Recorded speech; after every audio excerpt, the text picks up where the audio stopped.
last year at the end of the game in the fourth quarter. I mean, so, I think being able to close out games, I think is huge.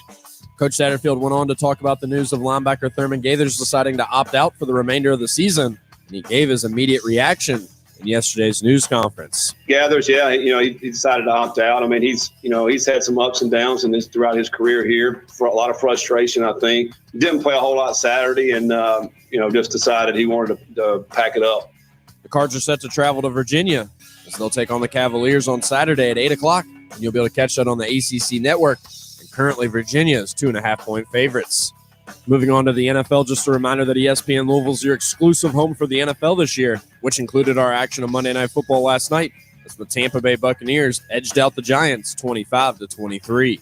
The Giants scored a late touchdown and had to go for 2 to tie the game, and there was a call that could have gone pass interference or not as the Bucs pulled out the win. And last but certainly not least, the post positions for this year's Breeders' Cup were drawn yesterday, and the Belmont Stakes winner Tiz the Law will be starting in post number 2 with odds of 3-1, and Derby winner Authentic will be in position 9 with odds of 6-1.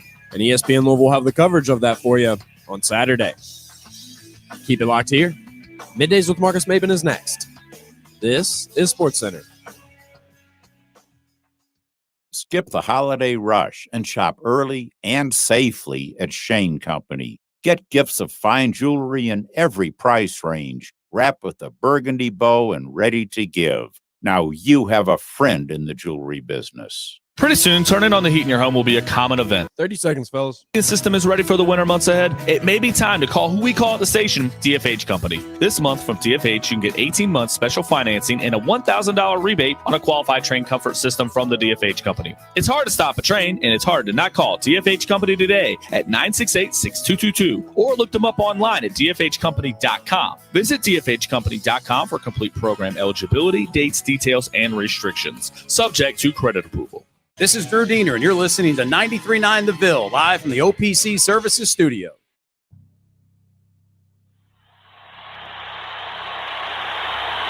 That's his thing. They don't get back. Look at his steal. Here's the steal. 3-on-1. Alley-oop. Oh, my goodness. Marques Maybin. And you certainly are in love with him here in Louisville.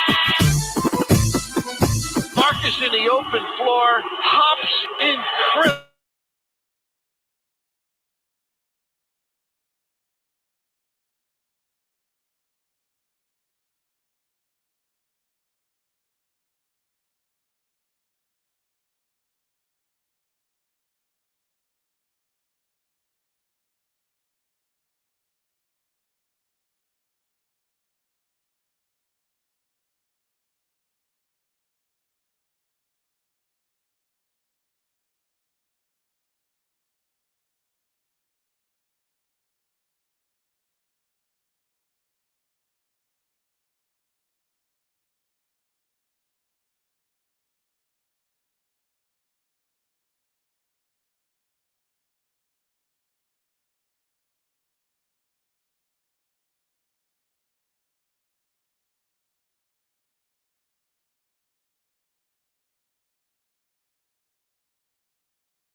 And do your thing today. But also, we got a few things we need to talk about today. I'm going to run a couple of them down.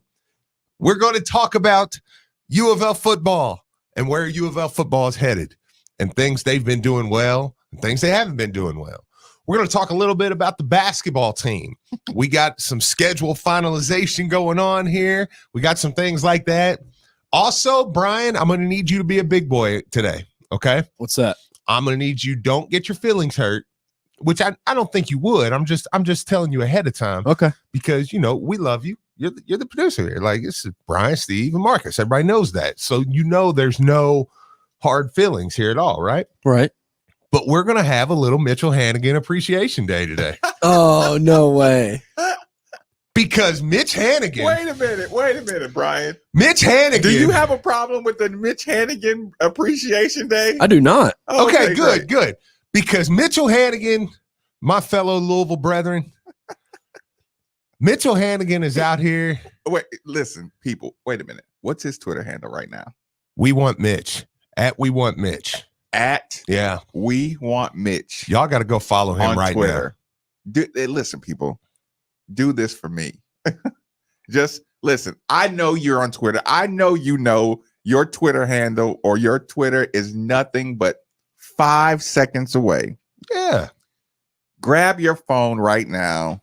Type in at We Want Mitch. Yes. And give this man a follow. Listen, unfollow him next week. You know, if you feel like it. I think you'll enjoy it. You'll enjoy it. Yeah. But right now, you need to follow at We Want Mitch on Twitter. He has a podcast, True Degenerates podcast, that he does.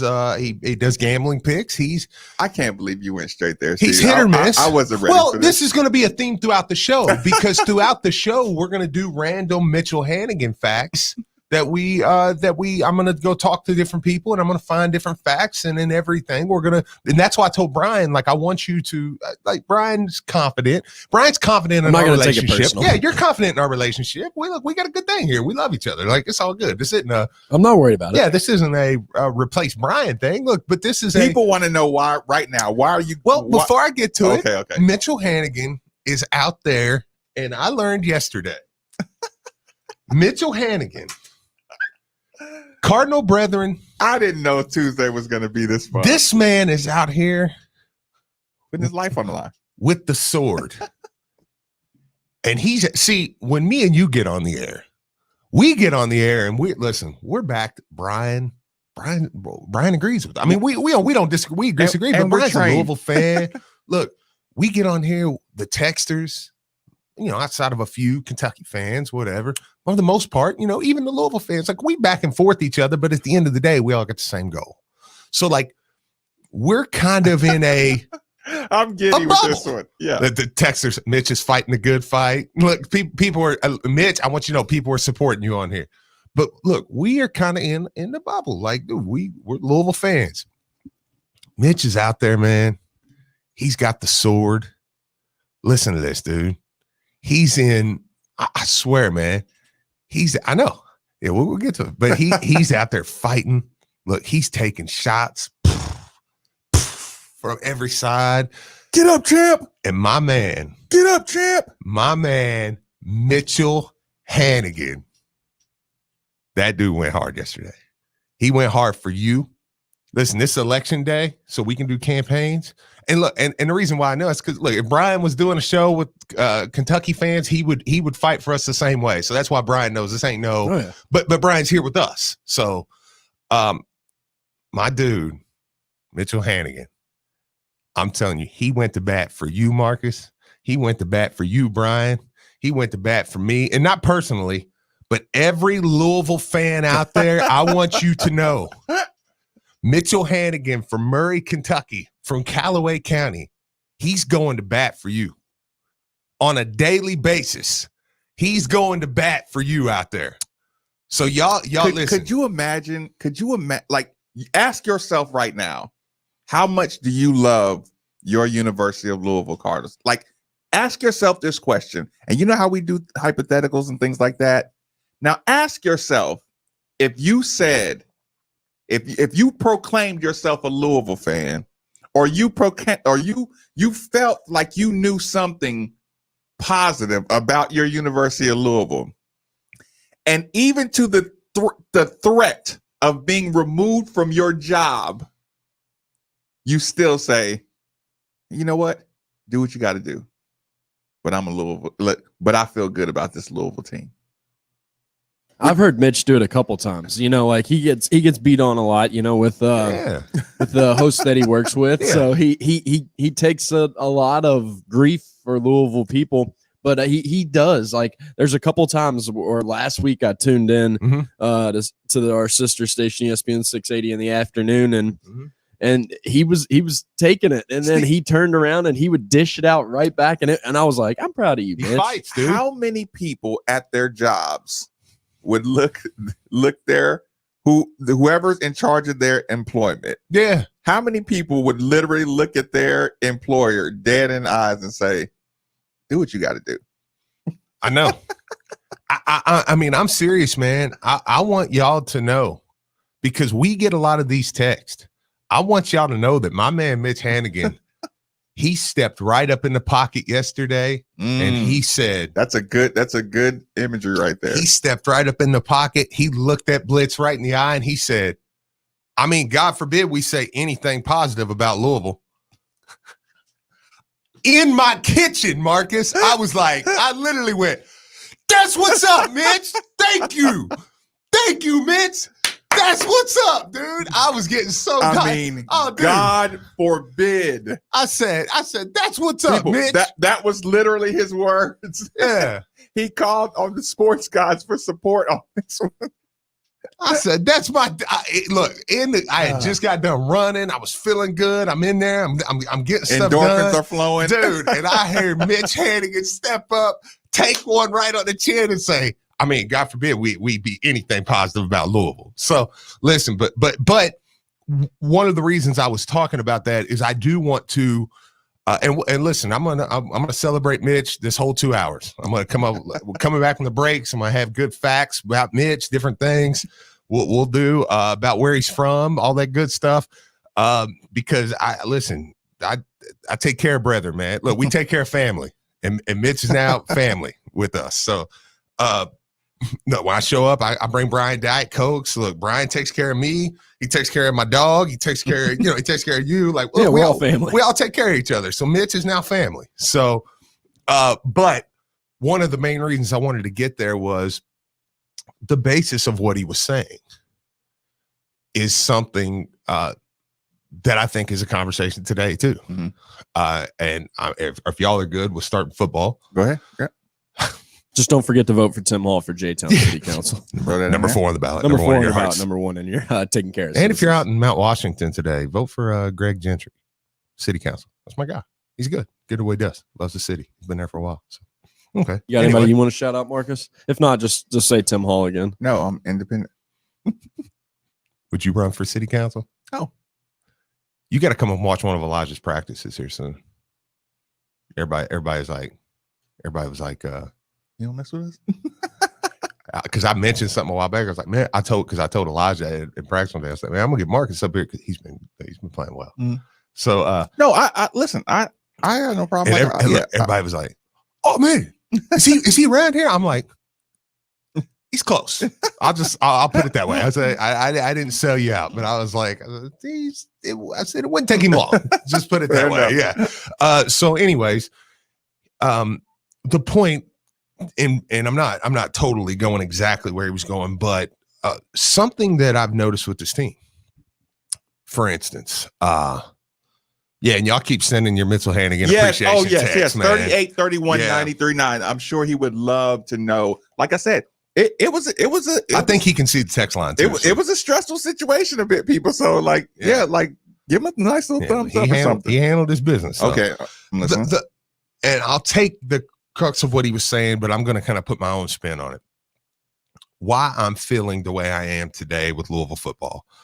And I'm just going to say it this way, just as fan Steve for a little bit. As a fan, win-loss total is not where I wanted it to be. Not insanely not insanely far off, but nowhere where I would want it to be. Nowhere where I thought. Fan Steve said, because I heard that kind of thrown at Mitch a couple times, like, well, you said they would win 9 games. You said you'd win 9 games. You said they'd win 9 games. Well, he likes Louisville. Like, let's not forget that. Now, I like Louisville. I wanted a way where they could win 9 or 10 games. And I said, look, okay, I think if they play the way they were playing at the end of the year and they build on that and nothing changes and Mekhi Becton's out, Haycraft's gone, but everything goes perfect, I want them to win 9, 10 games. That's the fan in me. Okay? So, yeah, I'm always going to tag on a few more games.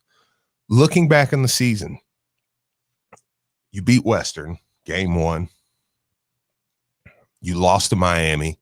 you feel like you made some mistakes there, but I still think they were better than you on that night, even if you corrected those couple mistakes. I'm not going to go back on that. I'm not going to rewrite history now that we're 5 weeks. I thought that right after the game. I was like, even if we stopped them on those, I think they were better that night. They were ready. Yeah. Pitt, that one's one I will change my mind on. Pitt, I think at the time, I was like, oh, I mean, you know, you got better. I think there's enough data now, if you allow me to go Lachlan a little bit, that I say you should have won that game. Like you let that one go. Georgia Tech, I think, was the one that really has people, if you're still feeling down about the team, it's that game. Yeah. Unfortunately, I think that was a necessary evil to get to where we've gotten. Going into bye week. Yeah, because it was kind of all culminating. I think Coach Satterfield talked about, look, people were starting to be late. You could tell that we were kind of at a crossroads. Yep. Well, that game ended. And again, record-wise, and this is why I keep going back to Mitch saying yesterday, he's saying, yeah, but I mean, the record always doesn't show what the story of the season is, okay? We would agree that first 4 games felt like a failure. You know what I mean? It was like y'all botched the first half of that season. And that's kind of how we broke the season down, right? Am I right? No, we always do 4. We did 4 bye. Yeah. We thought we wouldn't win 9 because we thought we had the bye set up perfectly. But this year we kind of did 4-3-4. After the change of schedule. Yeah, because we had 4 bye. You've got Notre Dame. Like, we broke it down into 3 categories, I believe. Okay.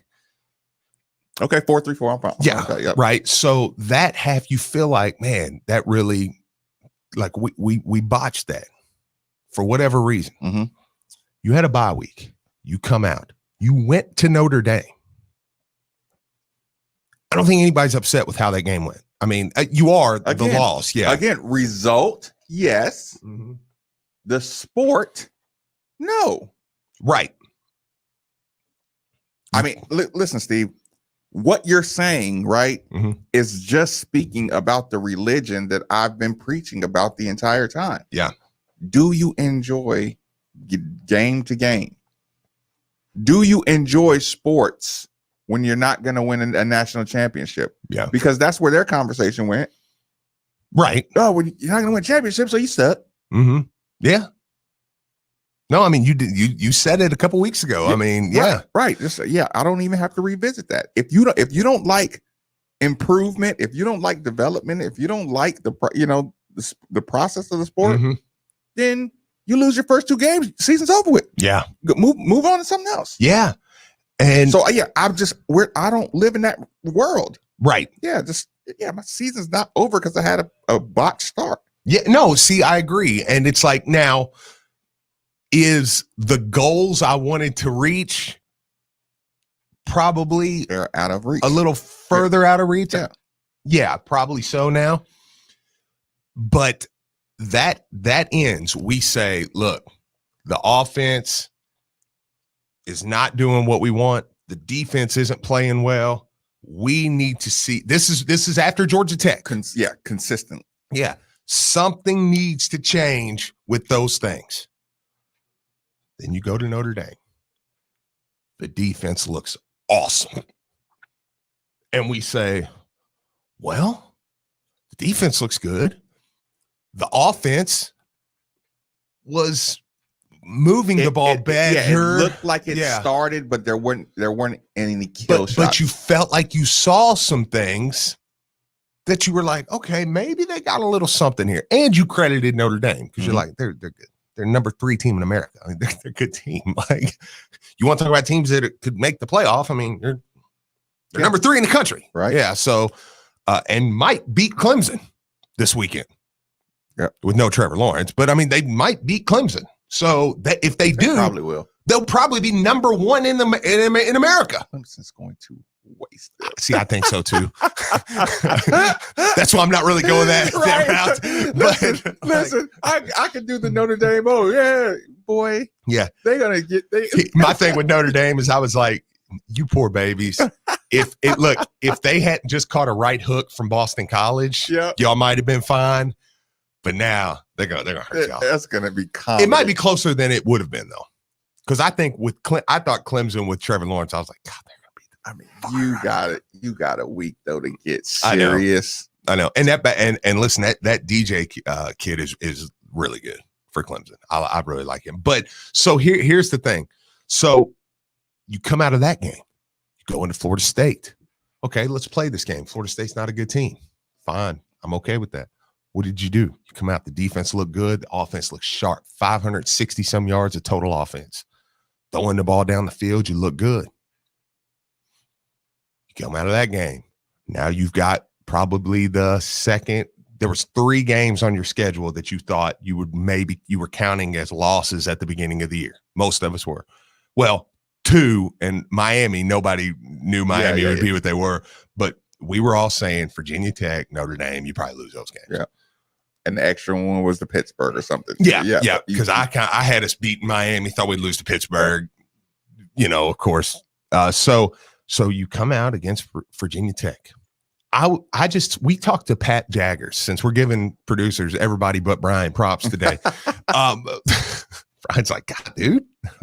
But we talked to Pat Jaggers. No, before Brian this show. should be having a Marques and Steve appreciation day today. After hearing about what happens to his, you should. It's good. Yeah, he's like, you enjoy this. I'm okay with it. Yeah, we're gonna bring you in a second because I do want your point here. But we're talking to Pat Jaggers before the show, y'all.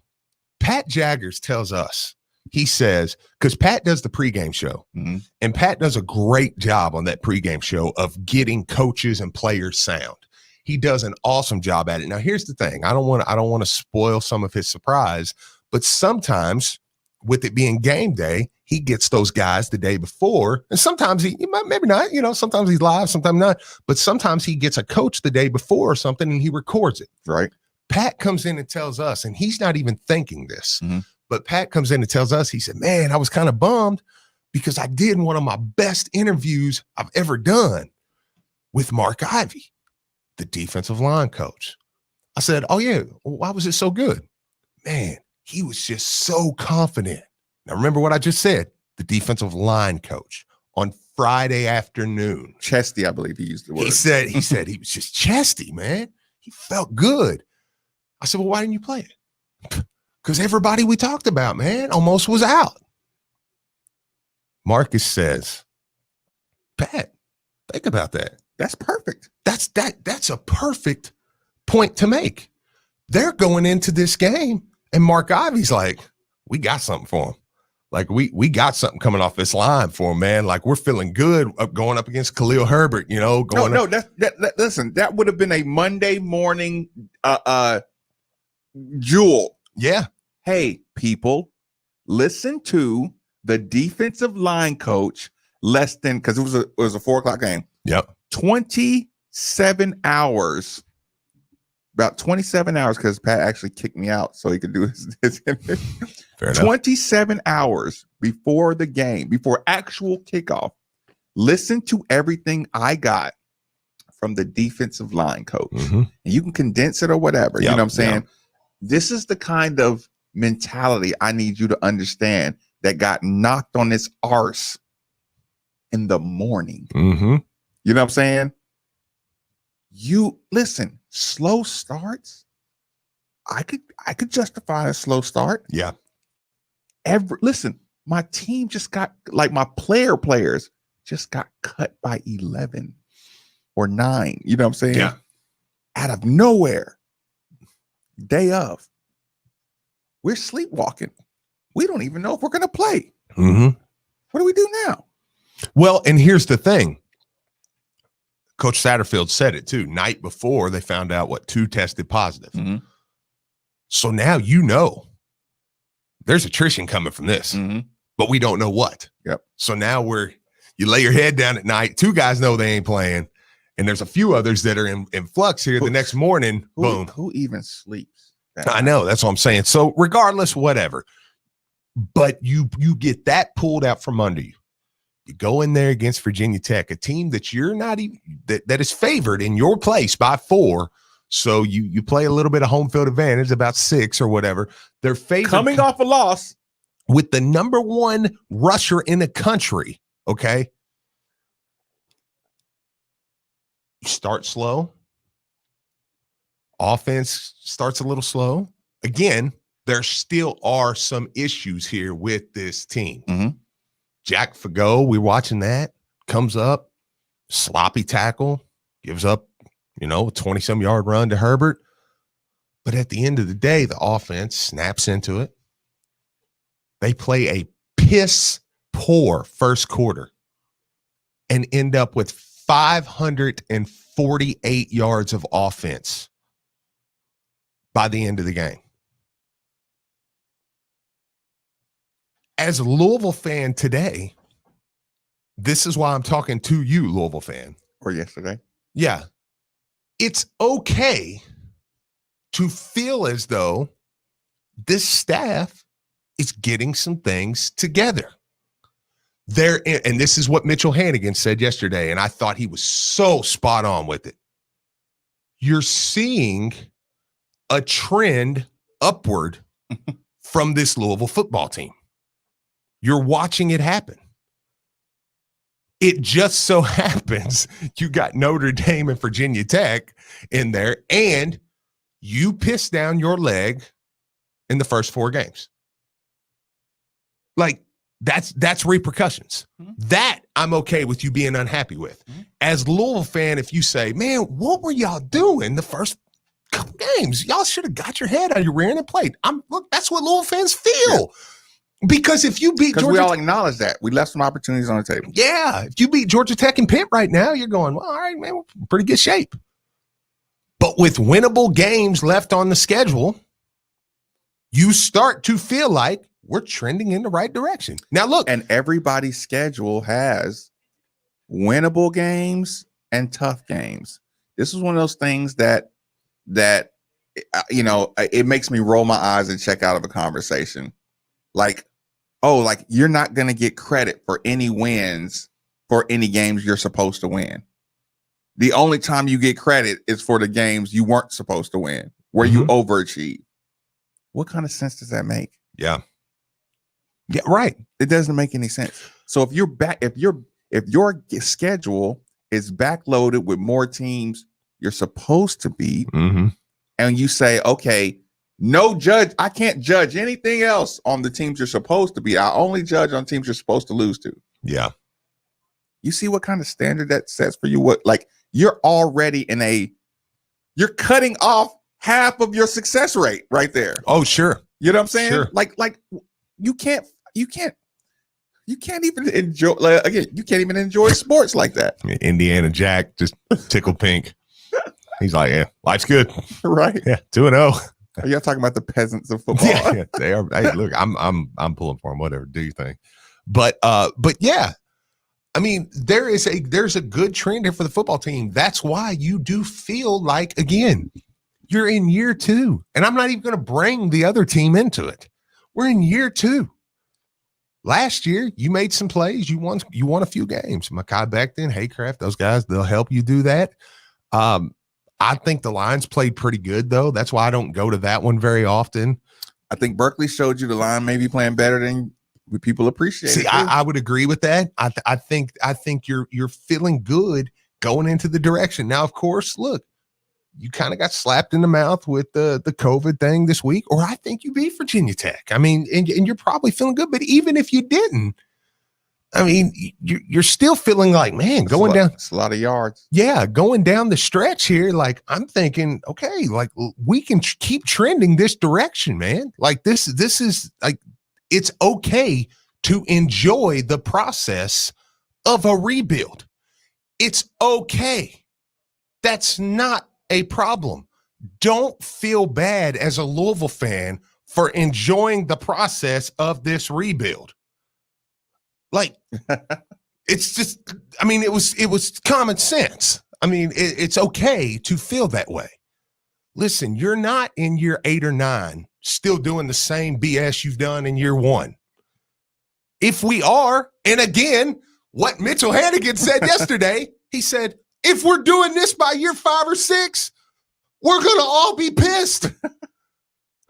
Like, but you're not, but I want it now. I love that text. Yes. Because I feel you, like I'm with you. And that's the part of us that is aggravated, because look, but when you don't get it now, you don't say you're a failure because you don't have it now. Right. But you do win 8 games in year 1. So you know what we wanted over the summer?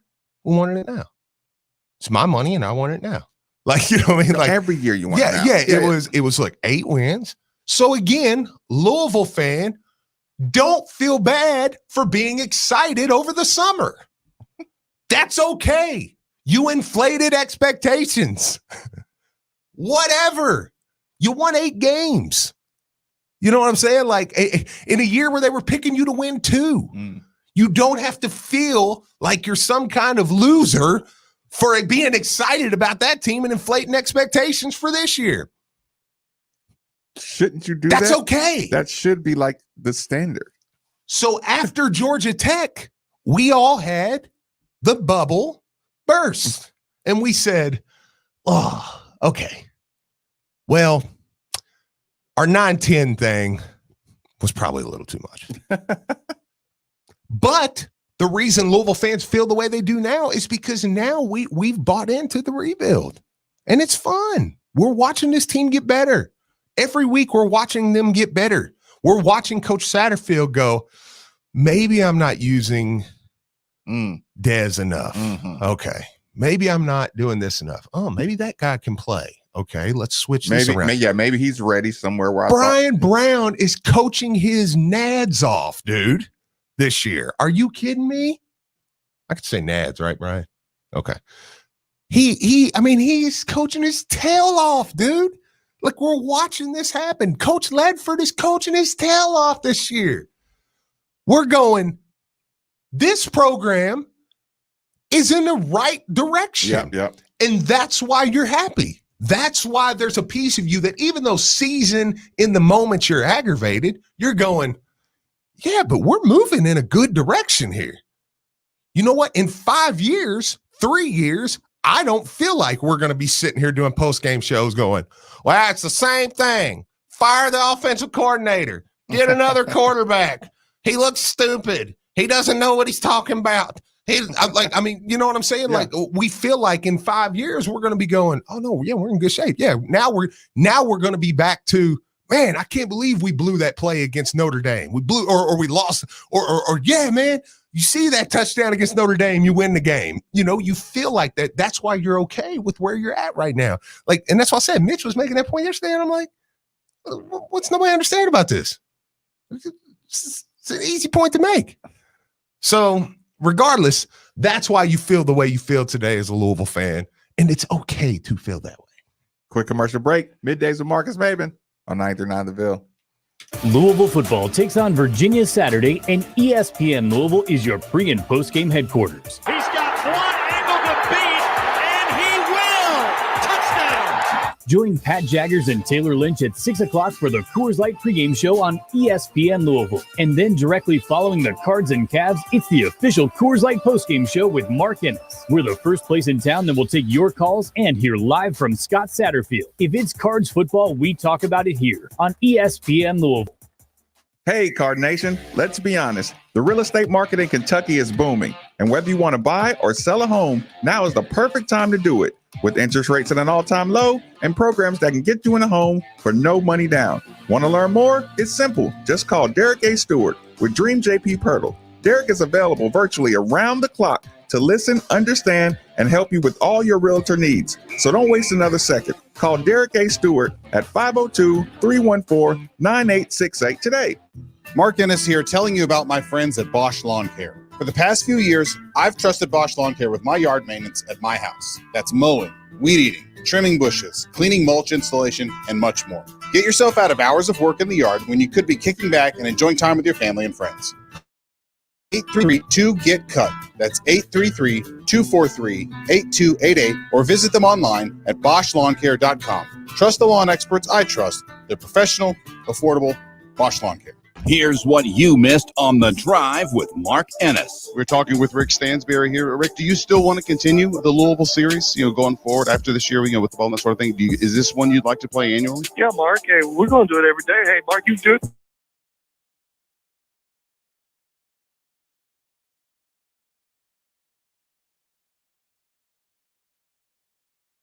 Sure. How good Louisville program is. The Drive, weekdays 3 to 6 on 93.9 The Ville.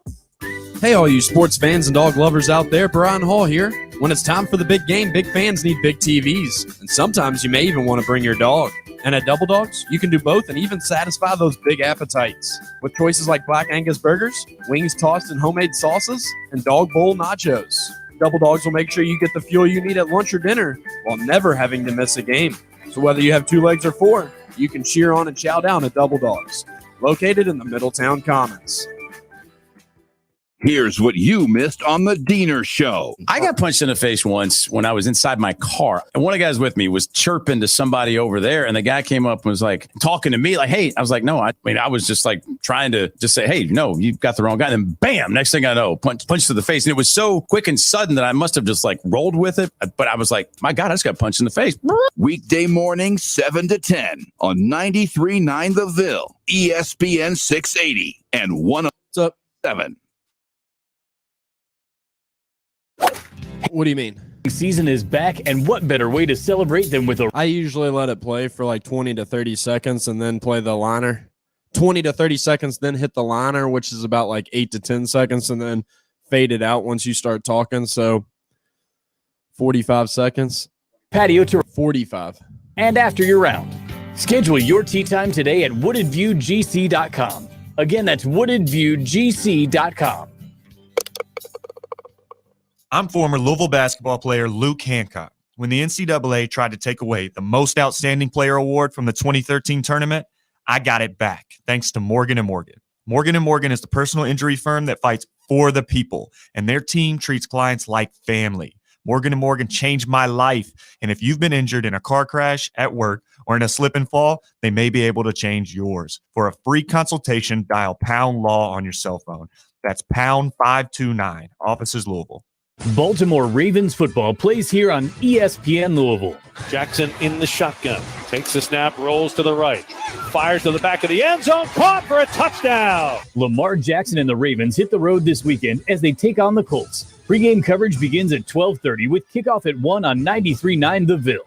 Ravens football on ESPN Louisville is presented by Liquor Bar, Body Armor Sports Drink, and Molly Malone's St. Matthews, home of the Raven. This is Drew Diener, and you're listening to 93.9 The Ville, live from the OPC Services Studio.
So the Bullis Central Cougars took that goal first in the first half.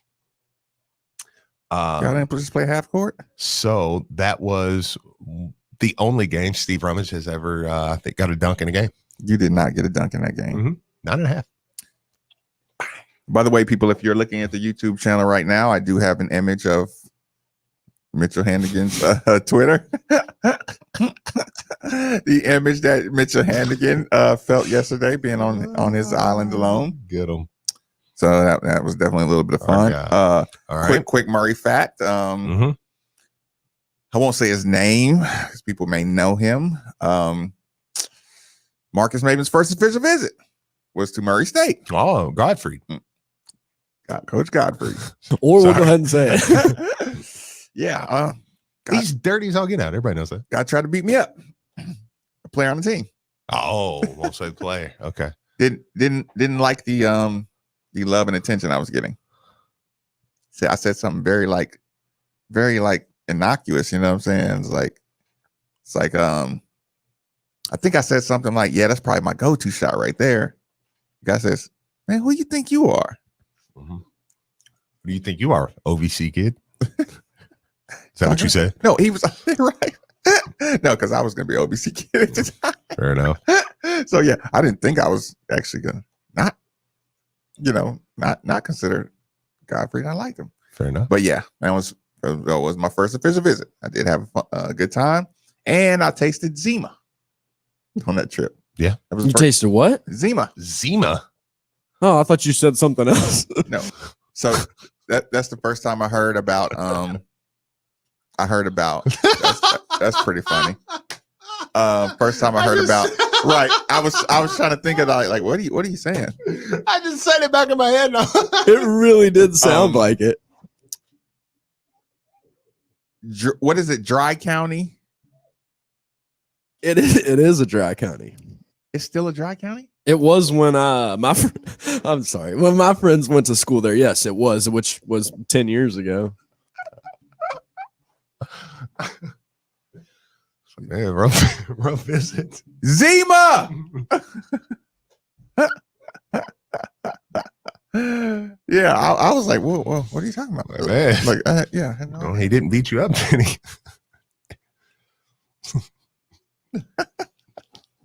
Like, where does that joke go to? Please.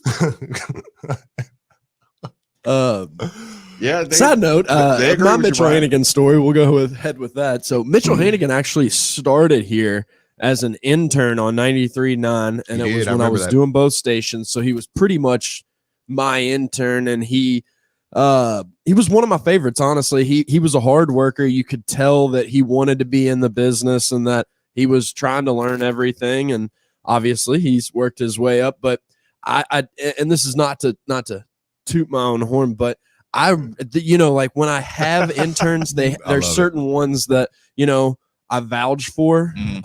These people need to get a job here. And then sometimes, we have, just ones that maybe aren't made for this type of business, but I can help them on their resume somewhere else.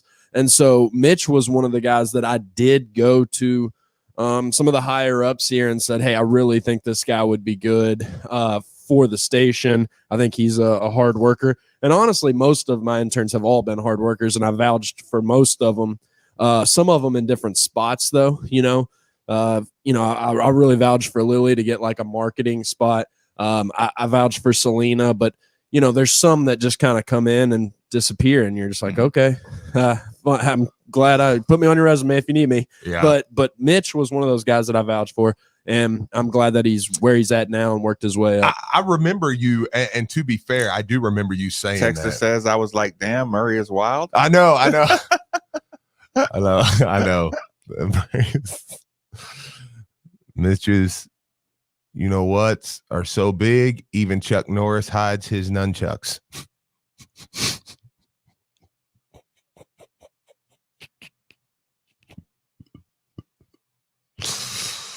Oh my God. Yeah, I don't know that. I don't know, yeah, but that's funny. Yeah, so Benji the mower man's heard the same thing we did. Yeah. Listen, at first I didn't think it was, but after looking at the No, it's awesome. Yeah.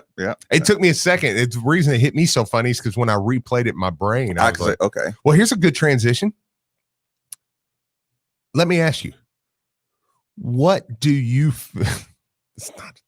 don't say that, because somewhere a coach is going to be like, why did you say that? You have to. Yeah. What is your feeling on, because it's interesting. Bellarmine announces yesterday they're going to play their home games at Freedom Hall.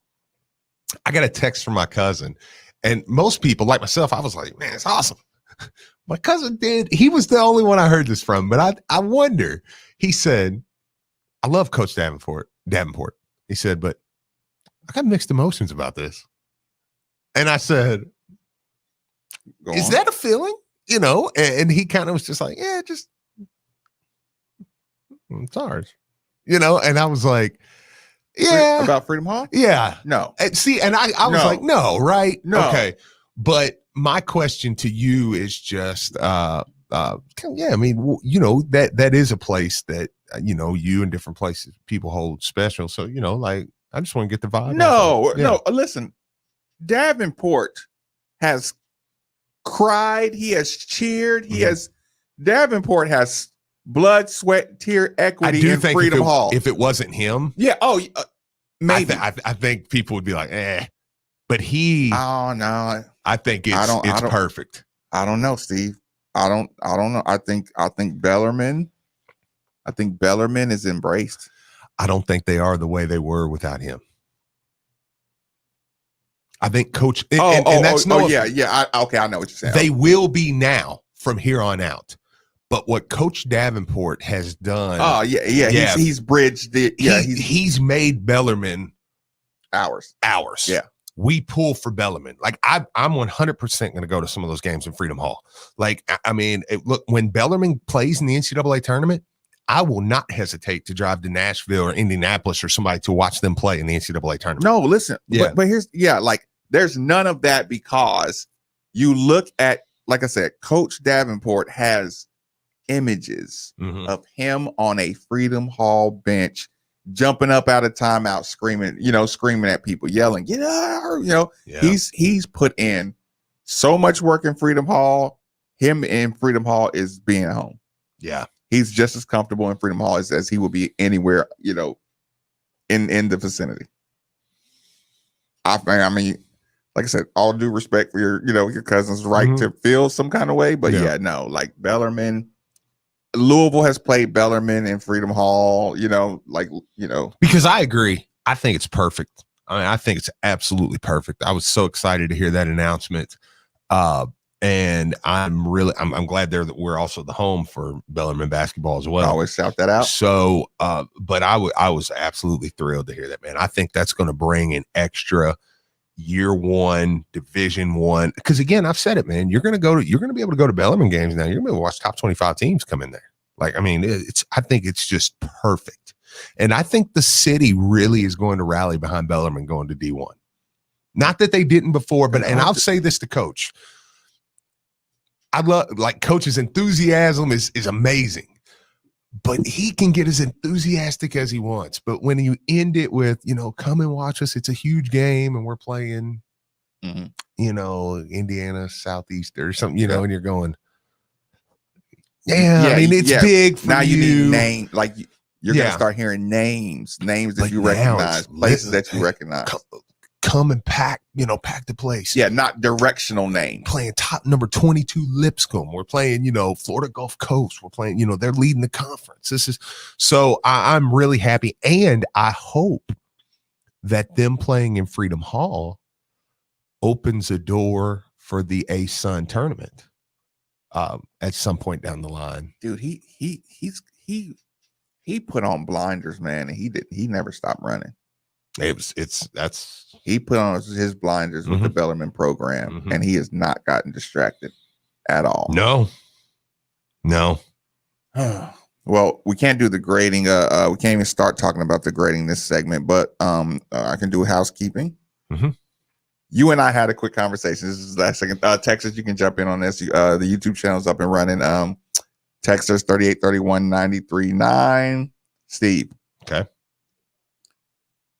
You and I had a laugh and we said, there's only one excuse that's really going to get you away if you're whims punching a guy in the face. Yes. Right? Mm-hmm. But if that guy belongs to the same delegation as you, Mm-hmm. that excuse kind of goes out the door. When you sucker punch somebody in the face, you better have a good explanation. Fair. Did you see his explanation? No. He spit in my face. It's a good explanation. I was going to ask you that, Steve. Yeah. Was that an overlooked explanation that you and I didn't factor in? Because we were like what can you say justifies the punch and then the face jab?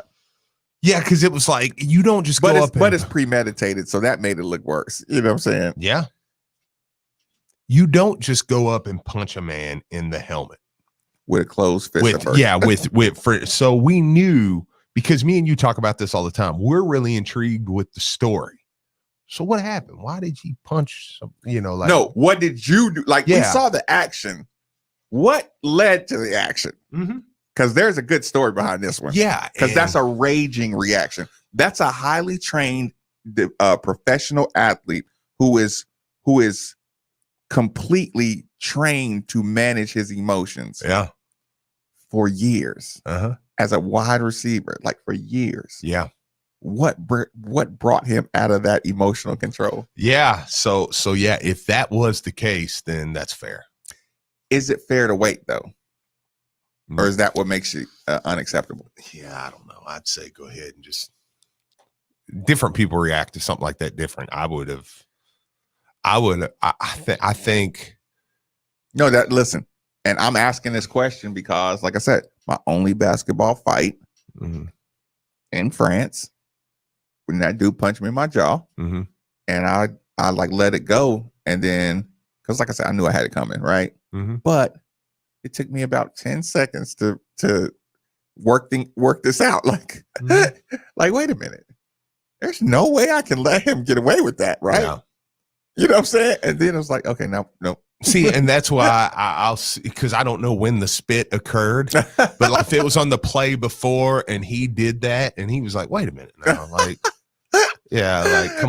Wait a minute. Yeah. I can't let you get away with this. Yeah, then I'm okay with it. Yeah, Okay, if you waited a half or a quarter, what's the play statute of limitations if somebody's spitting your face? I mean, it's got to be like that possession because, at that point, then it's just got to be like, I'm going to get you back on the field type thing because now you're just dirty. If you spit in my face and I wait a half and then I chip block you in the knee or something, then it's like, you're just dirty. Why didn't now if you ripped his helmet, if he spit in your face and you ripped his helmet off and broke his nose, I'm like, dude, stop spitting in people's face. I'll take the fine. Yeah, I heard him, but I did it right to his face, yeah. So I don't know when it occurred, but that would be my thing. But because after the possession's over, now it's like, okay, now I wouldn't mind if he caught a touchdown later and got up in his face, but okay, whatever. But you can't do anything physical after one possession.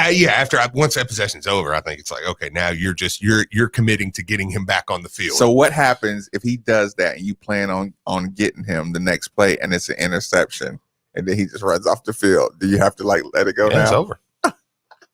You lost your shot. It's over, Steve. So as soon as he jumps, you have to run over there and catch him, right? Yeah. If the interception happens, you have to just go chase him and not let this play end until I tackle you. Yeah. Or just, you know what? I got mine today.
After a year like we've had, she deserves to be celebrated. And Genesis Diamonds is helping you make it happen with their largest sale ever. Next weekend, November 13th to the 15th, Genesis is breaking all the rules with special savings of 20, 25, up to 35% store-wide in zero-interest financing. Special designer collections have been flown in for this, so you can treat her to something she'll remember and enjoy forever. A remarkable sale for a remarkable year. Next weekend, November 13th to the 15th at Genesis Diamonds, Shelbyville Road Plaza. After the year we've had, Genesis Diamonds thinks you deserve something really special. And it's happening. November 13th, 14th, and 15th. An extraordinary 3-day event. Savings up to 35% store-wide. Plus zero-interest financing and an expanded selection. Our biggest sale ever. Rings, earrings, pendants, bracelets, bands, colored gemstones. Engagement rings on sale, too. In a year full of challenges, it's time to celebrate your love. With up to 35% savings and zero-interest financing store-wide. It's coming November 13th through 15th only. And only at Genesis Diamonds. Shelbyville Road Plaza on approved credit. Now that sports have officially kicked off, there's only 4 things missing from your playbook. 4 pegs. Looking for great smoked wings? 4 pegs. Looking for juicy barbecue and award-winning chili? 4 pegs. If you're just looking for some cold crab, tap, can, or bottled beer, 4 pegs. And the best part about 4 pegs is it's right around the corner at 1053 Goss Avenue in Germantown. So you better get over there fast because the word is spreading. And while you're over there, be sure to ask about their food truck and other catering services. Hey guys, it's Andy Sweeney here. When it was time to expand our offices and studios at ESPN Louisville, guys, the choice was easy. Round Construction. Find them online today, roundconstruction.com. They're family owned and have been serving the Louisville area now for 60 years. Owners Rich Banks and Bill Receiver could not have been easier to work with. Their knowledge, professionalism, and attention to detail were absolutely top-notch. Bottom line, Round Construction did everything they said they would do and more.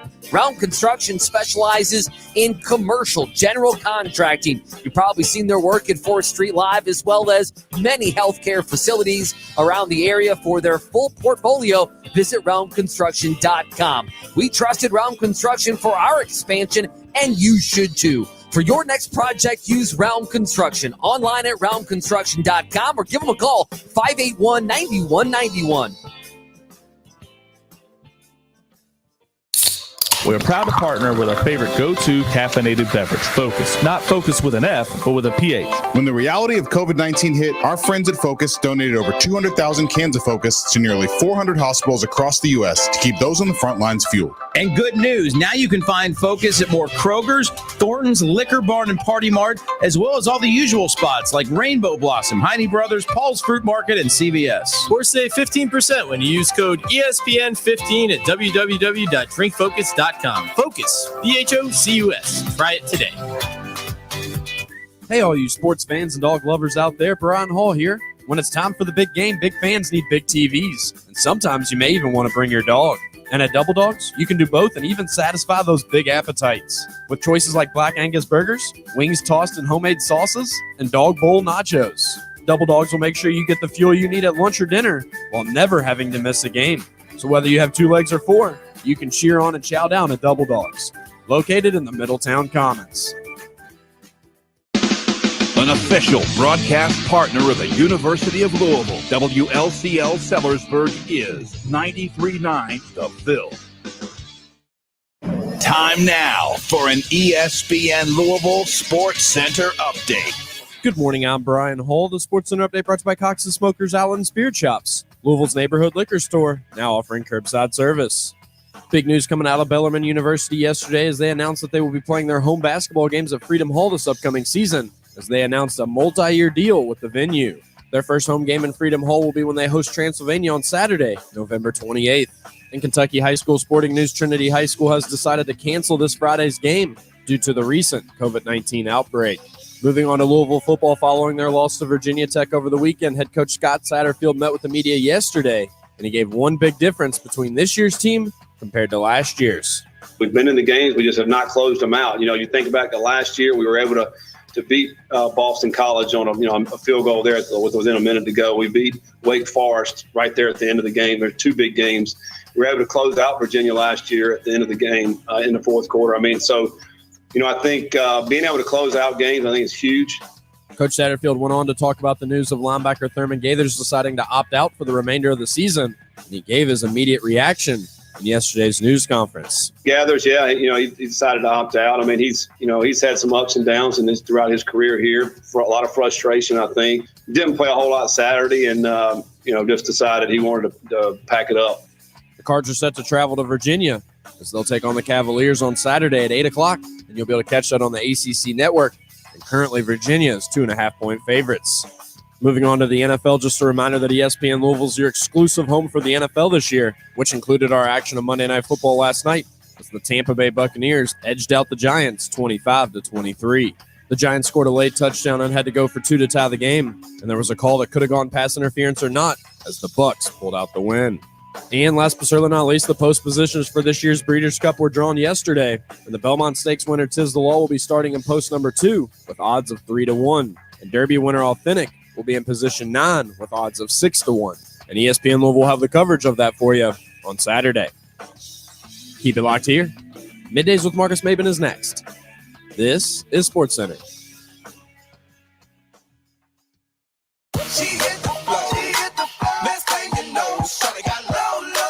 Love getting prices that are lower than low on backyard favorites like grill-ready hamburgers and fresh-picked strawberries?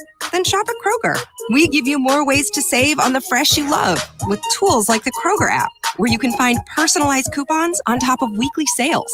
Plus, rewards like fuel points, giving you prices that are lower than the everyday low. Kroger, fresh for everyone. This is Drew Diener, and you're listening to 93.9 The Ville, live from the OPC Services Studio.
Well, now that he turned the YouTube mic back on, follow at We Want Mitch.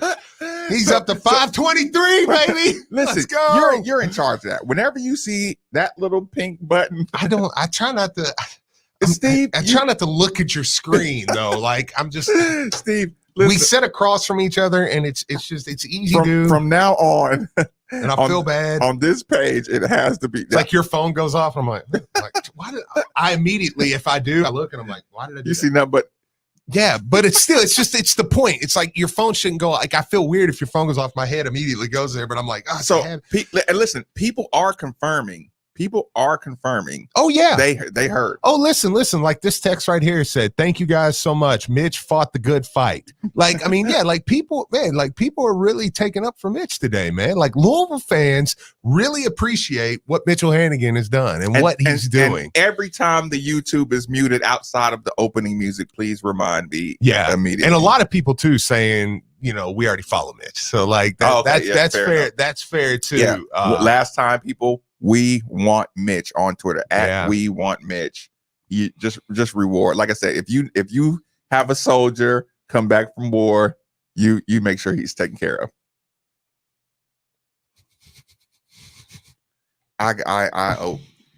Stop, pause, time out, everything, y'all. Time out. I lied to y'all. No, we lied. No. No, Steve, this is mine. This is all mine. I'm not letting you do this by yourself. I lied to you, and I owe you an apology. I looked right at you. And people, if you're on YouTube, please go to at Made for the Ville on YouTube and look at Mitch Hannigan on there. Yeah, I mean, he's officially listen. And this was him celebrating a Kentucky loss. He's on my YouTube channel right now. I want y'all to see what he's actually like. Is he? We would say he's involved in the show on this one, right? Yeah. By the way, he's the guy in the middle. Yeah, he's the man. So here's the thing, people. Okay. I looked you right through the radio yesterday, and I lied to your face. We lied. I lied straight to you. Oh, and this is like I'm so disappointed having to acknowledge this. There's a video that came out yesterday, and we were excited about this video. Video of a young man, a red shirt freshman. Brian, I sent you a couple videos real quick. Who's developed a young red shirt freshman who's developed new voice. We were all excited. Yeah, and I said, with us, he's not ready to play college basketball. Hold on. No. Just pull it. I just wanted you to hear Jalen Withers again. Yeah, listen, that's fair. No, I got to apologize first. Yeah. Okay. Then we can hear him again. Listen, we can hear. Well, there's a couple other ones. Well, I saw the other ones, but I like Jalen Withers. We can hear everybody's after this apology. Because people, listen. Look at that text, Steve. Please don't get him fired. Right. I told you all yesterday that there's a reason in particular that they did a video of Jalen Withers because it was his development. Yeah. They don't just do that for anybody. I told you that. Mm-hmm. And then Brian, could we get Gabe Wisnitzer comes out? Could we get Wisnitzer really quick? Gabe Wisnitzer, he isn't ready for the ACC. He should have stayed in high school.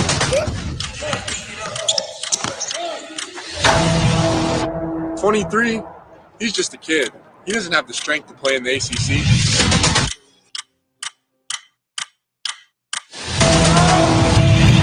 ACC level talent, he's going to crumble.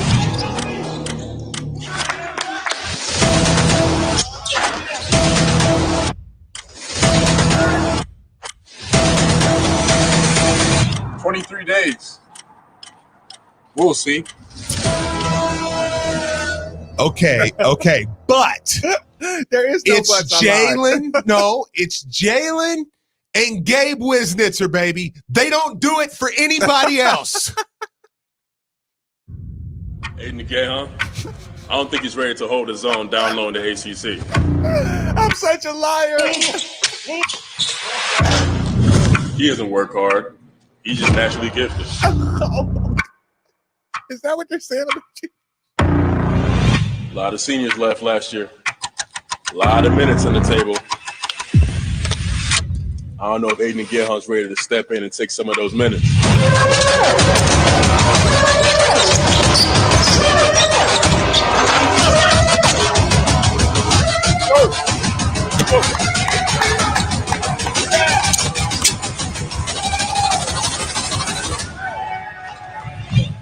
In 22 days, we'll see.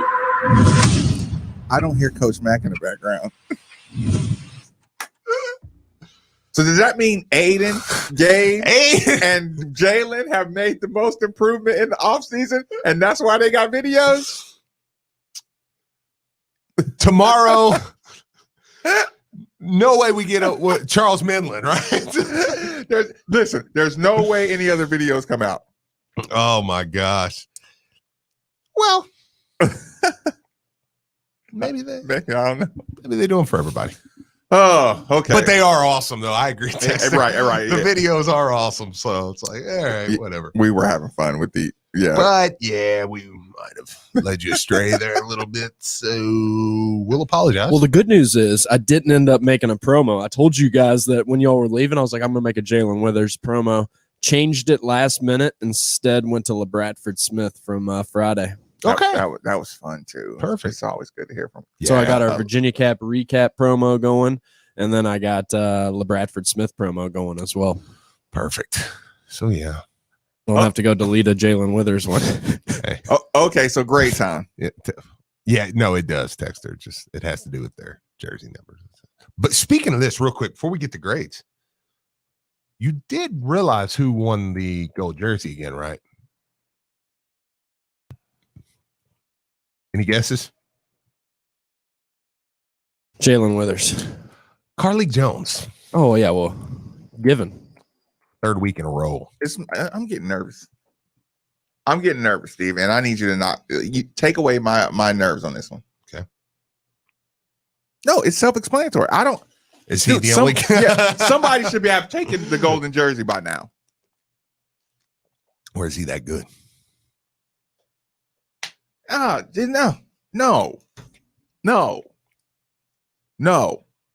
Pick any team you see. I think he shared it this week with Malik or something like that, or somebody said. Can you confirm that? Let me see. I mean, okay, listen, a group, a double gold jersey, which would actually be some that would make me feel better.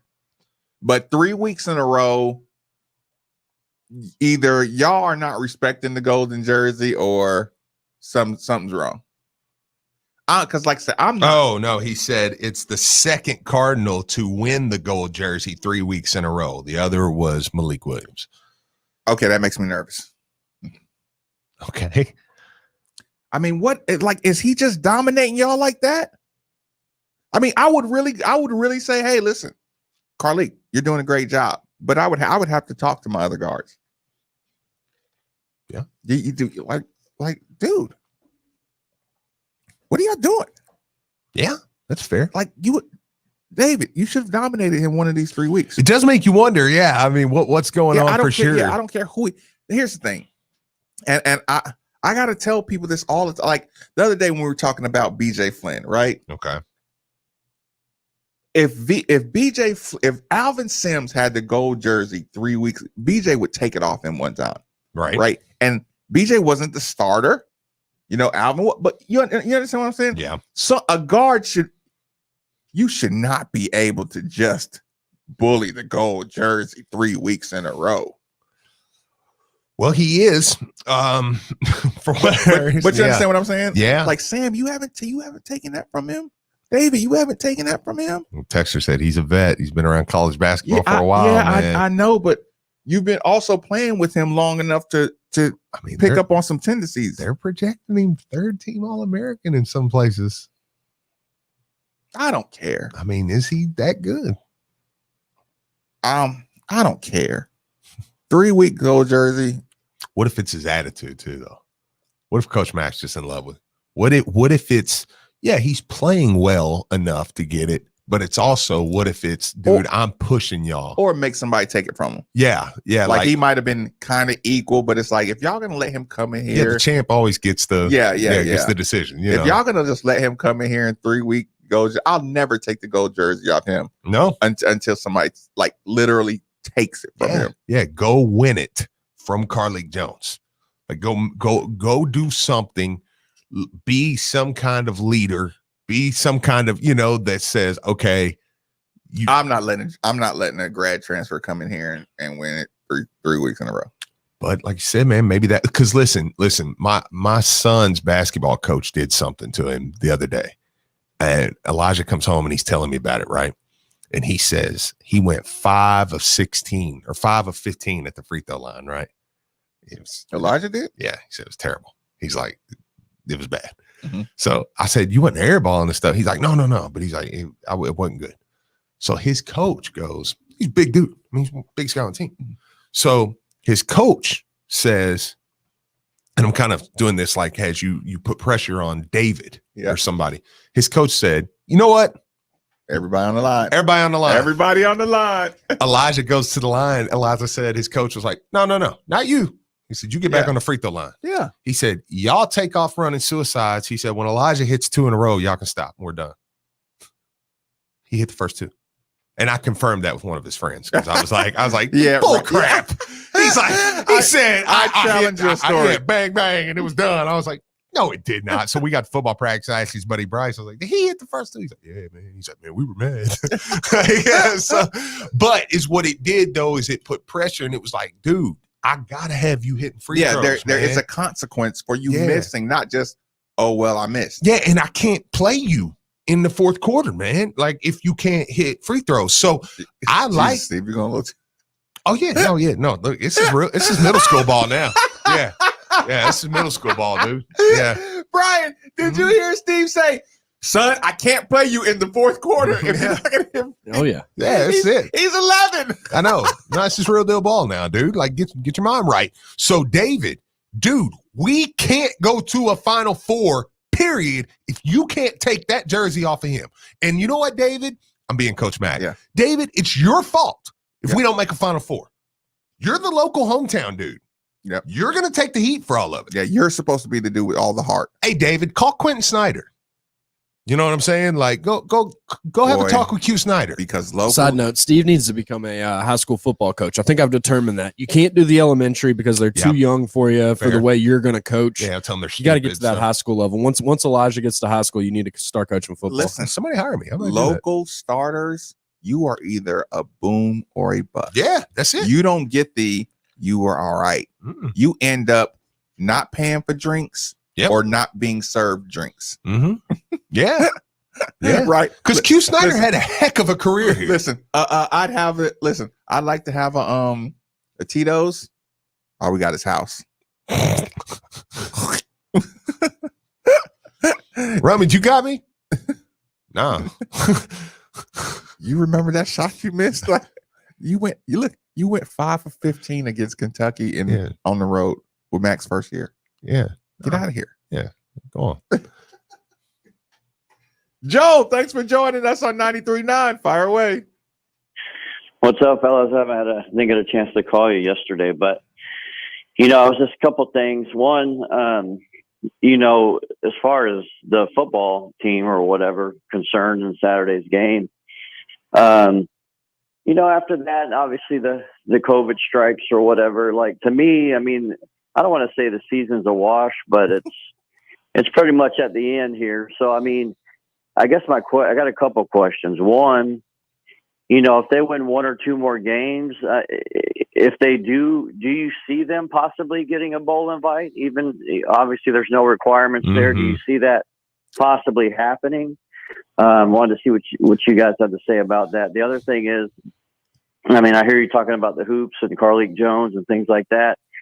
I mean, I haven't really heard much or listened much as far as the hoops team's concerned yet, but if you could give me some insight and kind of talk about, like, as far as a fan goes, like, what should I expect on this team? Is this a top 25 type Louisville team? Is this a top 50 team? Like, what kind of Louisville team should I expect to see out there this year? Just kind of just kind of my question to you guys, man. Have a good one. Yeah, appreciate it, man. Appreciate it. If I think if Louisville gets 3 more wins, 2 or 3 more wins, I think they'll get in a bowl game just because I think they're an attractive TV audience. Yeah. That's I was gonna say. Being a college, like I said, they are a draw.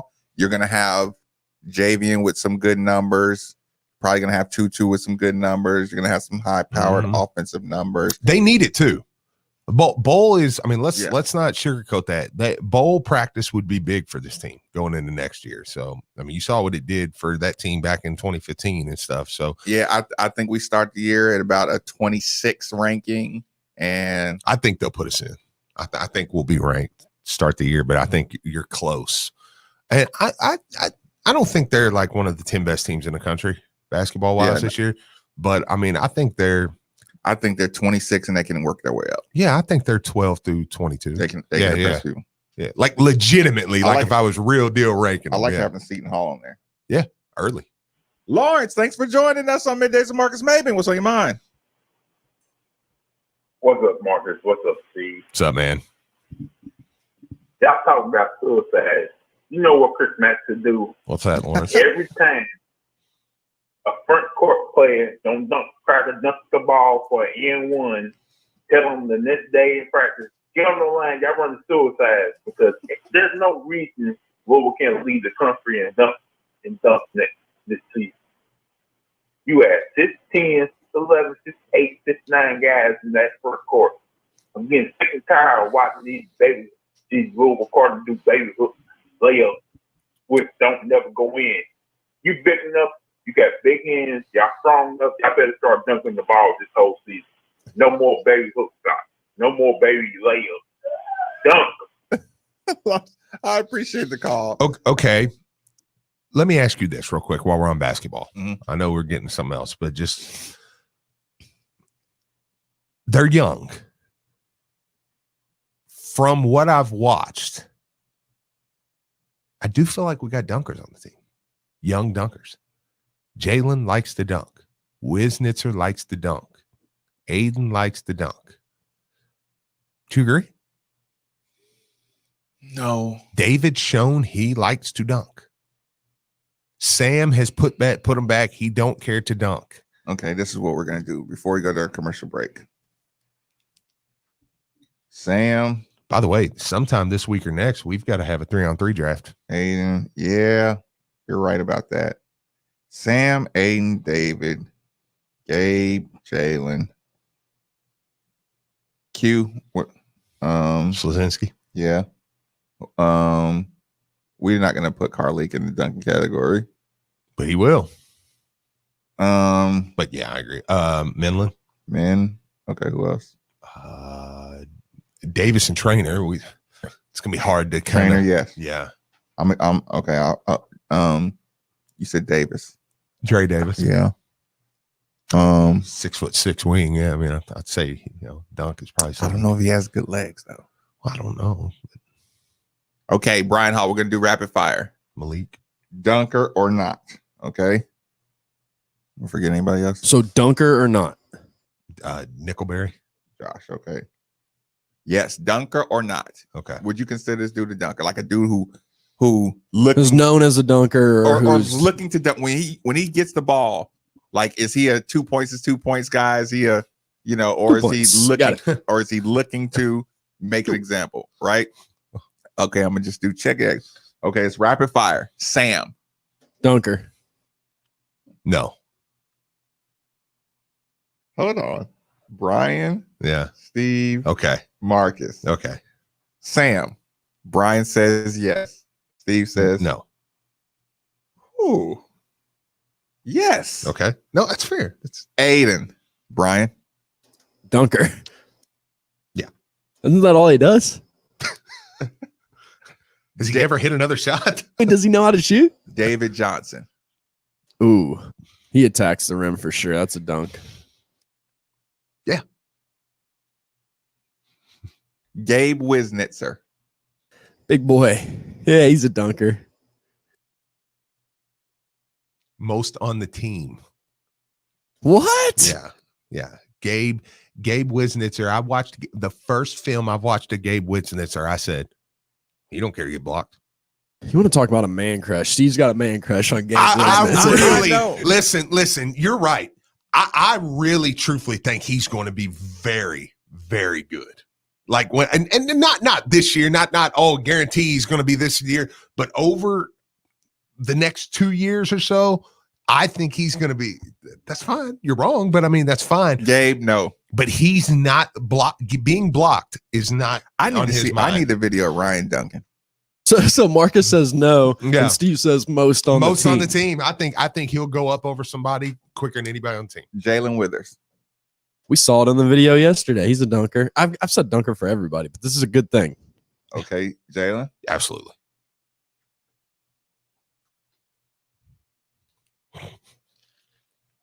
I don't know. His and one, he lays it in. I don't know. Okay, let me ask you this. Am I cheating him by doing for your athleticism, you should be trying to dunk a lot more. So I'm going to put you in the no dunk category. But you will dunk a lot more. You'll probably get a lot more dunks than other people. That could be fair. He's a dunker. Because I kind of did that with Sam. Yeah. Because I'm like, I think you get put in positions where you don't, but like, because in my mind, I'm like, yeah, Sam's not afraid, but when you rewind it, Steve, listen, you're going to change that later on. I probably am because I'm already because you're going to think Miami. You're going to think about all these catches off the rim he got. I know. These dishes he got. Actually, can I change it? Okay, I'm wrong. Okay, you're going. Yeah, I'm wrong on that one. To a check. Okay. I'm wrong on that one. Yeah. Just once you start doing the math, you're like, this dude was getting 1 or 2 catches off the rim a game. Yeah, I know. And when you follow looking to catch the ball off the rim and dunk it, you're a dunker. Because I remember the reason I changed it is I remember sitting there next to you and he come in against Michigan and put one back, and I said he's the only guy attack the rim like that right now. Yeah. So. Okay, so Quinn Sislinski. I don't think he's a dunker. I think he'll go get 2, but like I don't think he's gonna go cram on somebody. No. Cramming and blocking. He's not a cramming and blocking kind of guy, all right? Charles Minlin. Do what now? Charles Minlin. I think Minlin can throw down some dunks. He's an athletic guy.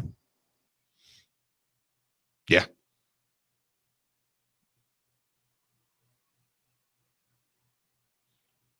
It's fair because I'm going off film of him at San Francisco. Yeah, a lot of his San Francisco videos is him attacking the basket and dunking. He'll go right up over people. Can he do that here? I think he's picked up too much weight. See, I was going to say, I'm actually not. I'm not opposed to you saying that because I'm like, okay, I can get that if you watch it and you say I don't think he can do it here. That's fine. I'm going to go yes because I'm with Brian. I think a lot of his. I mean, here's the thing. I think he likes to shoot the 3-pointer, right? I mean, I think he attacks, but I think he attacks looking for contact. A lot of times, people who attack looking for contact, they're looking for kind of and ones, not going to high fly on somebody. Gonna go over top of somebody. Yeah. I think you do that when you're young. I think he's kind of got a little too much OG in him now, where he's not looking to. Like you have to be a little crazy, you know what I'm saying, you have to be willing to take some nasty falls. And a lot of times the older guys, not really. You got to take those highlight videos with a grain of salt. But yeah, I watched the same highlight video that Steve's talking about where half the video is him dunking. Yeah. We in traffic. Yeah. Like he was in traffic too. So, but we'll see how that translates. Yeah, you get what I'm saying? But that's where he started. So I can 50-50. We're talking about over his career. Think about it. If you got a highlight video and you average 13 points a game, you're going to get a couple of dunks every year. You know what I'm saying? So you're going to you should have, a couple of years, you should have a good portfolio of dunks. But I don't think he's a guy just going there and punching or looking to punch it. JJ Traynor. Who? Brian, JJ Traynor. Don't know a whole lot about him as far as his game, but I like the fact that he's 6'9" and lanky. So I'm going to say that he's going to be capable of putting in some dunks for us. Is he a dunker? Like, would you call him a dunker? But I don't know if I would classify him as a dunker. No, I'm going to say no on him. See? I'm going to say yes because I think he watching him in high school, I think he wanted to do a lot of stuff. I think 25 pounds, 30 pounds is going to allow him the confidence to finish what I think he wanted to do in high school a lot. So I'm going to go yes. And he's Jason Osborne's kid. So, like, whatever. Fair enough. Am I allowed to do that? 2 checks? Okay. Dude, JJ Trainer knows the good Lord blessed him with some good legs. The people who he works out with outside of Louisville, the Boo Brewer influence, the Dion Lee influence, they know the value of when you watch JJ Trainer and you watch him do dunks like this, where you're underneath and you're looking over your shoulder, trying to do kind of like the underwater, dunks and stuff like that. That means you're setting up your body to dunk at all times. Yes. JJ Trainer may give you the if he plays this year, like plays, yeah, he may give you the best dunk on somebody this year. All right, let me ask you a question because you might know this a little better than I have. I haven't watched a whole lot of him in high school. I've seen a couple games, but obviously he needed to put on the weight, like Steve said, put on a little bit more weight to be a little more physical. But to me, did he like to play out on the perimeter more than actually go and bang, and bang with the big guys down low? Yes, but here's the thing. I saw him 2 years ago. I saw him when David was down there messing with him 2 years ago, right? And I'm telling you, this baby just started really playing basketball. And I get what you're saying too, because being a Trinity grad, I went out and watched Ray Spalding a whole bunch when he was in high school. And to be honest, when I watched him in high school, I was not overly. Don't get me wrong. I liked his skill set. I liked his potential. And I was happy that he was coming to Louisville. But he would go up against like 6'5", 6'6" guys and get worked sometimes. I said, when we offered him, I was like, wow. And then I went and watched him in AAU. And I went, oh, that's fine. Yeah, listen. And I think JJ Trainer could be a very similar to that type of development. Listen, JJ Trainer's senior year, he was just now learning to line up his feet to get dunks. That's a skill set on its own. Getting your footwork together to get a good jump. He just started hitting that line when COVID shut down his or no, they actually lost, but that was right around COVID time coming. They lost the what I'm regional saying? championship. Yeah, but no, he was just now starting to even get his balance right. Yeah. He wants to dunk. He knows it's important. Definitely, he's double checked JJ Trainer.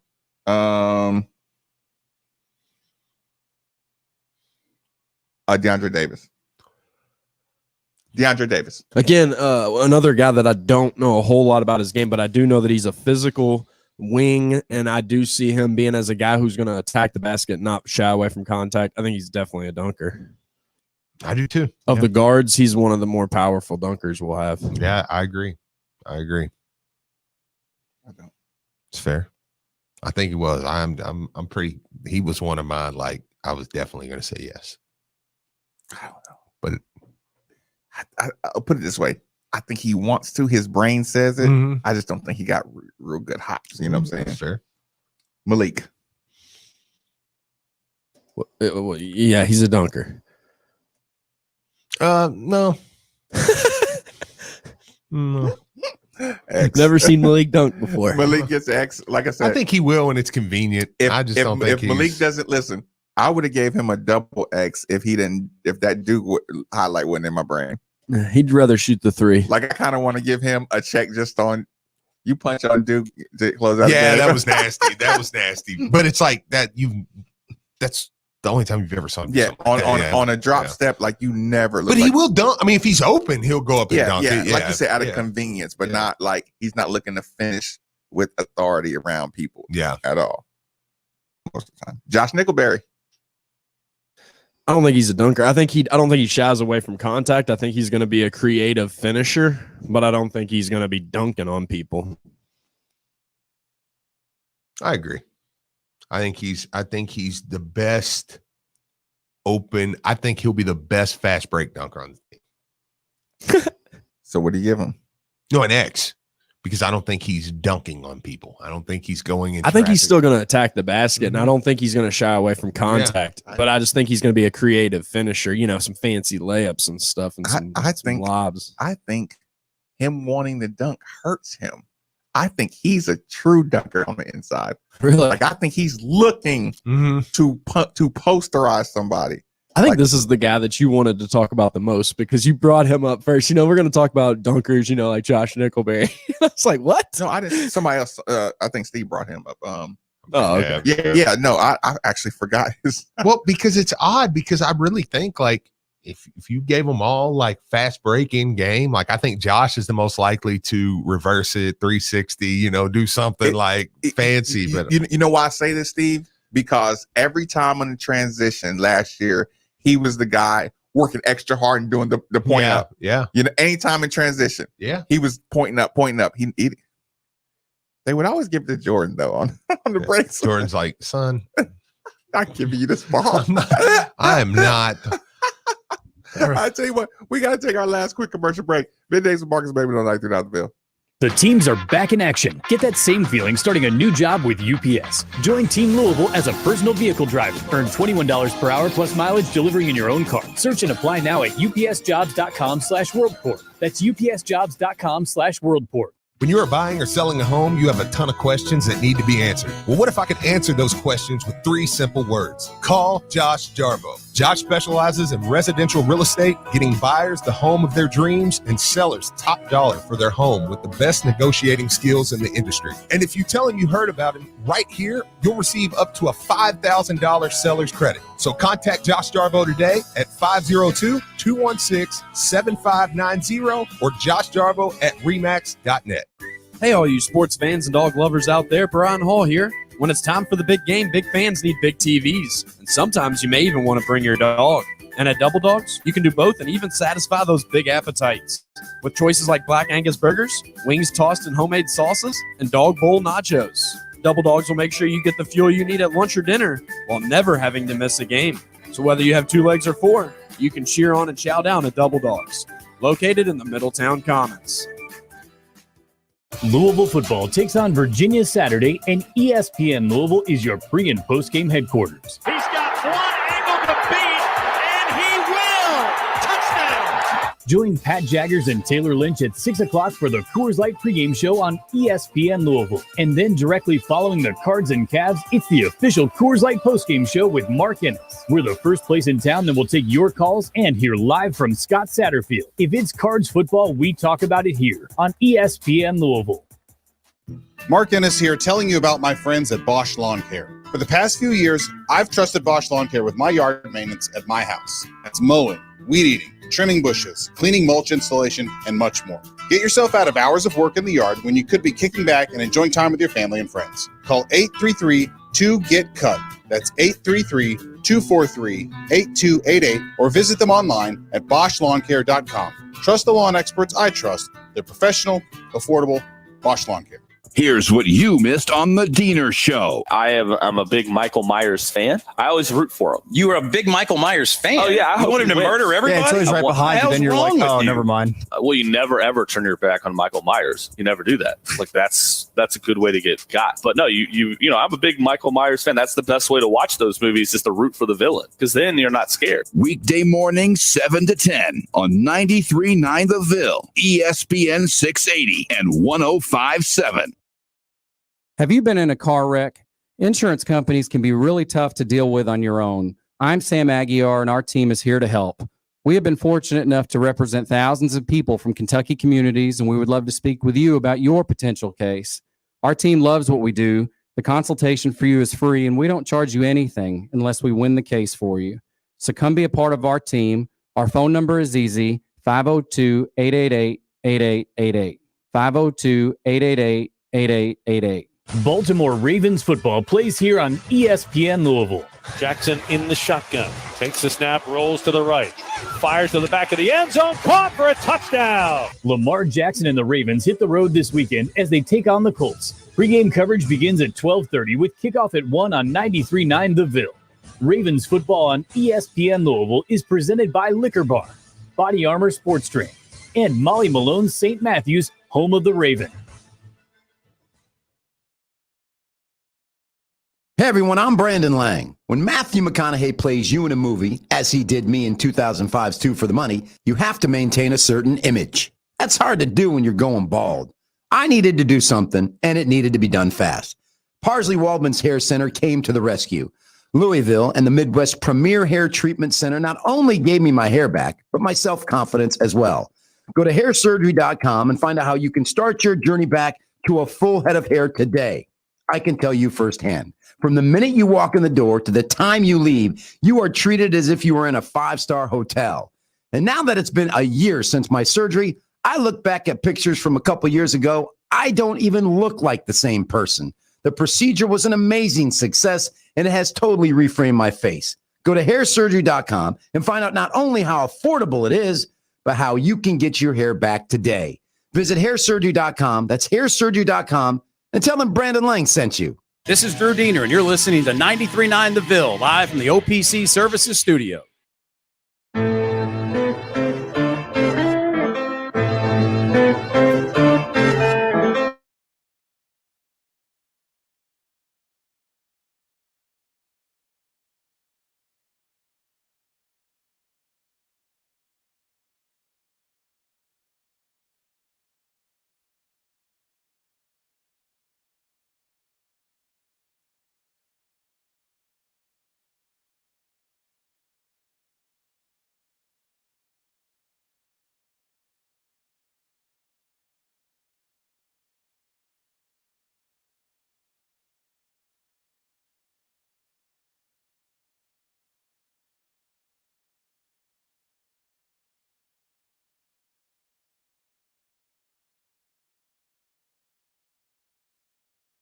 Oh, I'll give you another one. Trip to Kentucky Lake, Steve Rummage. Little quick story, man. And we're doing Kentucky Lake in Callaway County. We got to go a little quicker because we got the grades. Oh, gosh. I just jumped off a real high rock. It was crazy. I just ruined that. Sorry, Steve. That's all I got. Mitchell Hannigan. Follow him at We Want Mitch on Twitter. He's fighting the good fight. Come on. We've already increased him over 75 followers, probably. That's it, at least. We're doing this next week for Louisville Dog Walkers. That means Brian, let that man be great for one day. All right, Mitch. You and Blankenbaker. Drew jumped on Blankenbaker earlier or last week because Drew was doing a read and Blankenbaker was like, "Yeah, well, and while we're at it, let's talk about your ears and Louisville audio." And Drew was like, "Bro, one read at a time." Yeah, he was like, "Stop, jumping in." Let Mitchell Hannigan be great for one day, Brian. Listen, I tried to get your services out to Shannon Russell. The company's going great. This is Mitch's moment. This is his moment. He's up to 532.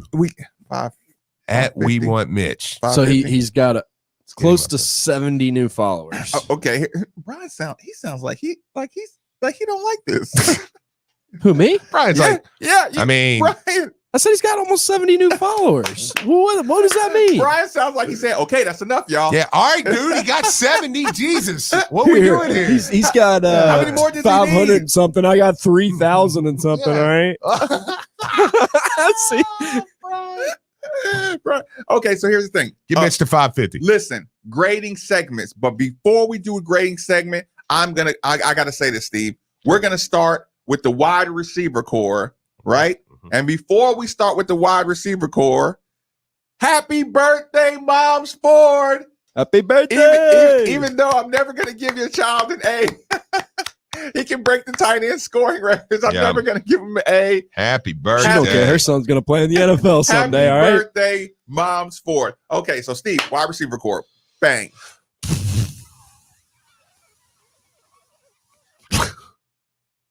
B+. B+. Yeah. Brian Hall, wide receiver core. A-. Solid. Because Des Fitzpatrick had a game. He had 150 yards and a touchdown, and then but he's Tutu Atwell still had a good game. He was still around 80 yards. I mean, he reached his average potential. Yeah, I mean, Des. He did what he was. Okay, cool, whatever. 105 catches, 150 yards, whatever. I mean, hey, I'm sure there's a receiver who had more than that. Yeah, within the last week. I mean, did he get receiver of the month? Yeah. I mean, but not even just him. Like Tutu had Sorry, Pops. 8 catches for 78 yards. I mean, Dez did have that holding call. I mean, yeah. You know, it's like, what do you want me to do? I mean, what are you gonna do? I mean, he did just. I mean, he outran, but you know what? He didn't separate the distance. Like, he didn't get caught from behind, but he didn't pull away by as much as he should have. I mean, did you watch Tyreek Hill this weekend? Yeah. Like, I mean, what did he do? What did Dez do that was better than Tyreek Hill? That's what I'm saying. Like, I'm giving him A-. A-. I'll move up. All right. I'll move up. They were good. Dez did have the one B+. Yeah, the one drop there, and there was a couple. There was another one. I was trying. Ford ran routes. Yeah, Ford looked good. If I didn't love them, they would get an A. I But know. y'all get B's. Yeah, y'all get strong B's. Yeah. Sound like Skip grading LeBron. I know, right? I know. We're joking on Dez. I mean, he was awesome. Defensive line, Steve. Gosh, I mean, they get a B, right? I mean, I'll give them a B because of what they were handed. Mm-hmm. I mean, when I see that Jack Fagot missed tackle, it makes me give the defensive line an A-. Yeah. I'll give him a B-. I get it. I get why you're all doing that because of the circumstances, but I mean, still gave up 283 yards rushing. Texas says, "Oh my God, Mitch is up to 1.9 million." Brian would have a cow. Somebody said, "Never mind, that was McConnell." Well, that's what I was saying. We pick election day to be like, "Hey, go follow. We want Mitch." People who tuned in probably were right. That's a good point. Listen, a bunch of people tuned in are probably like, "Oh, they're talking politics. I'm out." Dude, I had a dude cuss me out on Twitter one time because I tweeted something about Mitch. And I said, like, get him, Mitch, or something like that. Dude was on Twitter, and he was just like, you Trumper, you piece of, you know what? I hate you, you Mitch Did you McConnell respond to him or just lover. let it be? No, I didn't respond to him. I'll just be like, yeah, we want Mitch. No, I was just like, no, but here's the problem. Thank God enough people was like, yeah, dude, he's talking about the producer, Mitch. Like, he was like, yeah. Okay, defensive line, you give him a... I give him a B. Yeah. B. Yeah. I'm giving them a B-, just because of circumstance. Yep. I don't know if they performed well, but that one's totally curved. Yeah. That one's totally curved. They played their little hearts out. You know, if we were fully healthy, they would have probably got a C-. Yeah, for me, 280 some yards rushing. Yeah, I would have said. Yeah. But I thought yards. I thought they got pushed. I mean, 5 touchdowns, 5 rushing touchdowns against. But see, some things too, like the Jack Fagot play, for instance, they got a ton of push. They pushed Herbert to the outside, right to Jack Fagot, and he just he just crapped the bed. The DBs. C- for me. Do you think? Yep. Yeah, I'm gonna say a B. I'm gonna go C because Russ didn't have his best game. Fagot brings him down a lot. Mm-hmm. Yeah, by himself. Clark, I thought was good again. Mm-hmm.